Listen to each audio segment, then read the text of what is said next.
बिस्मिल्लाहिर्रहमानिर्रहीम, अस्सलाम वालेकुम, वेलकम टू माय चैनल दावत इस्लाम। मैं हूं आपका दोस्त शफकत अली ऑफिशियल। उम्मीद करता हूं कि आप सब लोग ईमान के आला दर्जे पे होंगे। सूरत अल-अराफ के आयत नंबर 54 का तर्जमा, दर हकीकत तुम्हारा रब अल्लाह ही है जिसने आसमानों और जमीन को 6 दिनों में पैदा किया, फिर आपने तख्ते सल्तनत पर जलवा फरमा हुआ, जो रात को दिन पर ढांक लेता है और फिर दिन रात के पीछे दौड़ा चला आता है, जिसने सूरज और चांद और तारे पैदा किए, सब उसके फरमान के ताबिया हैं। खबरदार रहो, उसी की खलक है और उसी का अमर है, बड़ा बाबरकत है अल्लाह, सारे जहानों का मालिक व परवरदिगार। सूरत अल-अराफ आयत नंबर 40।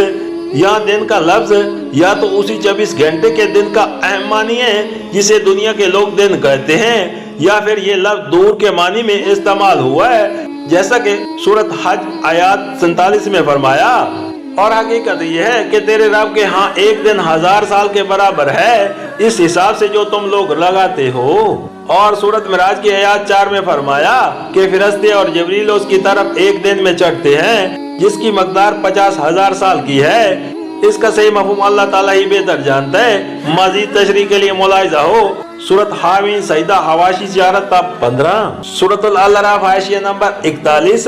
खुदा के इस्तवाए अलल अर्श तख्त सल्तनत पर जलवा फरमा होने की तफसीली कैफियत को समझना हमारे लिए मुश्किल है। बहुत मुमकिन है कि अल्लाह ताला ने कायनात की तख्लीक के बाद किसी मकाम को अपनी उस लामहदूदियत सल्तनत का मरकज करार देकर अपनी तजल्लियात को वहाँ मरकज फरमा दिया हो और उसी का नाम अर्श हो, जहाँ से सारे आलम पर वजूद और कुव्वत का फैजान भी हो रहा है और तदबीर अमर भी फरमाई जा रही है। और ये भी मुमकिन है कि अर्श से मुराद इक़दार फरमा रवाई हो और उस पर जलवा फरमा होने से मुराद ये हो कि अल्लाह ने कायनात को पैदा करके उसकी ज़माम सल्तनत अपने हाथ में ली।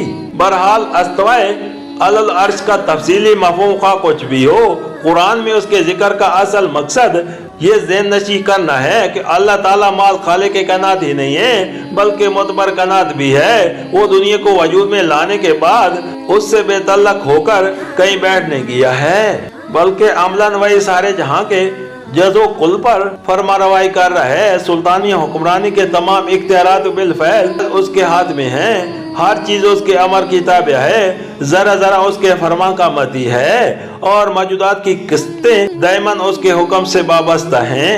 इस तरह कुरान इस बुनियादी गलत फहमी की जड़ काटना चाहता है जिसकी वजह से इंसान कभी शिर्क की गुमराही में मुब्तला हुआ है और कभी खुद मुख्तारी व खुद सर की जलालत में खुदा को कायनात के इंतजाम से अमलन बेतलक समझ लेने का लाजमी नतीजा ये है कि इंसान या तो अपनी किस्मत को दूसरों से वाबस्ता समझे और इसके आगे सर झुका दे, या फिर अपनी किस्मत का मालिक खुद अपने आप को समझे और खुद मुख्तार बन बैठे।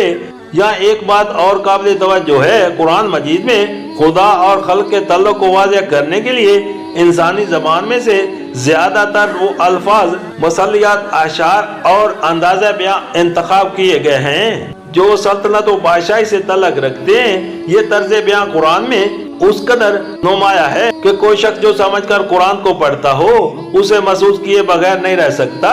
बाज़ कम फहना के दीन के माकूस दिमागों ने उससे ये नतीजा अखज़ किया है कि ये किताब जिस ऐत की तनसीब है उस जमाने में इंसान के ज़हन पर शाही निज़ाम का तसल्लुत था, इसलिए मुंसिफ ने जिससे मुराद उन जालिमों के नजदीक मोहम्मद सल्लल्लाहु अलैहि वसल्लम है खुदा को बादशाह के रंग में पेश किया। हालांकि दर असल कुरान जिस दायमी व आबदी हकीकत को पेश कर रहा है वो उसके बरक्स है।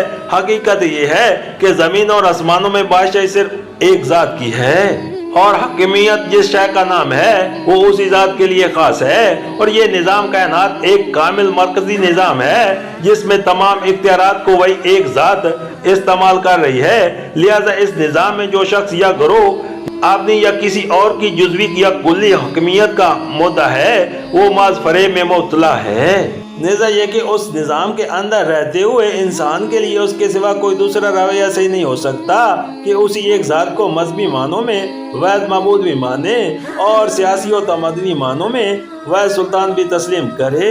सूरत अल-अराफ आयत नंबर 42 ये उसी मजमून की मजीद तशरीह है जो इस्तवा अलल अर्श के अल्फाज में मन जुमला बयान किया गया था, यानी ये कि खुदा माज खालिक ही नहीं आमिर और हाकिम भी है। उसने अपने खल्क को पैदा करके ना तो दूसरों के हवाले कर दिया है कि वो उसमें हुक्म चलाएं और ना पूरी खल्क को या उसके किसी हिस्से को खुद मुख्तार बना दिया है कि जिस तरह चाहें खुद काम करें, बल्कि अमलन तमाम कायनात की तदबीर खुदा के अपने हाथ में है। लैलो नहार की गर्दिश आप से आप नहीं हो रही है, बल्कि खुदा के हुक्म से हो रही है, जब चाहे उसे रोक दे।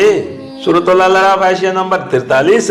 बरकत के असल मानी है नुमो आफजैश और बढ़ोतरी के, और उसी के साथ इस लफ्ज में रफतुल अजमत का मफहूम भी है और सुबात और जमाव का भी। फिर उन सब मफहूमात के साथ खैर और भलाई का तस्वर लाजमन शामिल है। बस अल्लाह ताला के निहायत बाबरकत होने का मतलब ये हुआ कि उसकी खूबियाँ और भलाइयों की कोई हद नहीं है। बेहद हिसाब खैरात उसकी ज़ात से फैल रही है और वो बहुत बुलंद व बतर हस्ती है। कहीं जाकर उसकी बुलंदी खत्म नहीं होती और उसकी ये भलाई और रिफत मुस्तकिल है, आर्जी नहीं है कि कभी उसको जवाल हो। मजीद तशरीह के लिए मुलाहिजा हो सूरत अल फुरकान हवाशी 1 ता 19।